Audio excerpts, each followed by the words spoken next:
Hey guys, super quick video today. If you didn't know, and maybe if you make YouTube videos, first you upload to the actual YouTube app, but then you edit everything. You can add tags and you can adjust the monetization and a ton of other things in the YouTube Studio app. But one thing that they just added here is if you upload onto the YouTube app, that uploads, it processes, and then it used to be ready.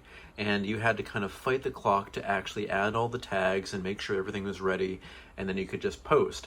But now they just added one thing to YouTube Studio, is whenever you upload a video, it saves it as a draft. And then you separately have to hit the publish button to actually get that online and on your channel so everybody can see. So just hitting this, are you sure? Because you're going to make your video public. I publish it. I've done everything. I've added the correct thumbnail. I've done everything, and now it is live. So that's an easy way that it just makes this a whole lot better. You don't have to fight the clock. You get as much time as possible when uploading from the iPhone or Android YouTube app and then using YouTube Studio as an app.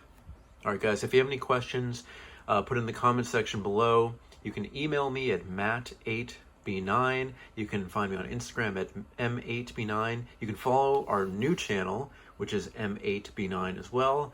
Don't forget to like, subscribe, applaud, everything. But thank you so much for watching, guys, and I'll see you next time.